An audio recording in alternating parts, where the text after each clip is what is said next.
Mentality mineno aetenigo kani dhi yuko negi jamna. Yukni jamna karaila. Yukni go. Because the thing is, just a minute, ideology. Ideology mane. Ideology mar tamruok ayamba kado yombi every time. Mage ideology. Gimadwa wacho but. Piny kata kiwacho ni tek. Ingeni mane is the only thing maginyalo wacho ni piny tek. Ndine gitimango. An ingeni asebedo euratilka kenda asebedo stations mamoko. Ka penjo niya, ka ng'ato feel ni piny tek. To en gi solution manyalo bedo gi piny tek to no yombe kura to dwani jogi owinj mayot ok en ng'ama jawuoro madwaro mare kende ni nyaka en embo bede sirikand no koka petimo ok obi gi template mar proposal mare ni an kako opposition leader abi an gi dhano mokalo milion 6 manyochogo na kura jogi inyore koro mae kaka pare to the main thing en ni jowagi kaka president nocho wacho ni gina jok madwa kelo anaki kelo koko to gin governors magi be mofele gwengu jogi dwani mondo wache to maruto ni magineno adwa koni gima timore and kiyena to make this one very clear ni President William Ruto nodonjo ka sama ne Kenya dollar ne exchange rate mar international market was 2%. Samo weni ka etekia kata ka ng'ato kia tanya koni the dollar exchange rate went to 5%.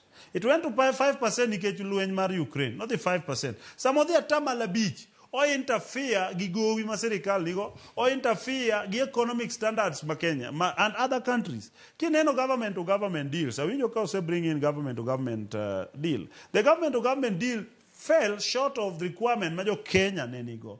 Government no pango ni mondo mikagi bijore gi sirikal cha to gi sirikal ni to kel mafuta no neno ka bech mafuta no dok dichiel kendo no dok diriyo masofa bech mafuta se dok siling 11 kendo kuongo dok siling 5 auchiel to dok siling 5 nyiso ni bech mafuta dok piny to gima ne president odio realize ni the dollar level ma idwaro mane gidwaro for the other government to government agreement ok dhi bedo suitable nyiso ni odagi ni okonyak medo gowi mabro medo jo Kenya pek amane gimo miyo wacho ni mano cannot work nikech nodwa ni mondo duogi ni piny koro wacho ni ditigi normal mechanism mondo mi bech mafuta dog piny kendo kata next time tarik 13 dwe manyien ibiro yudo ka bech mafuta bro chako dog piny giriti be ibiro dog piny mano bro duoko ngima piny gimoro musik manania ni piny pek adieri to ok pek ne jaluo kende oko pek ne jagine kero pek ne jite and president temo matek emomiyo no kel weche affordable housing affordable housing ditimo ni abati and we are explaining any opposition and being an sirikal wane michajo we are explain gik mang'eny nikech en odwa propaganda tan adwa chiwo agenda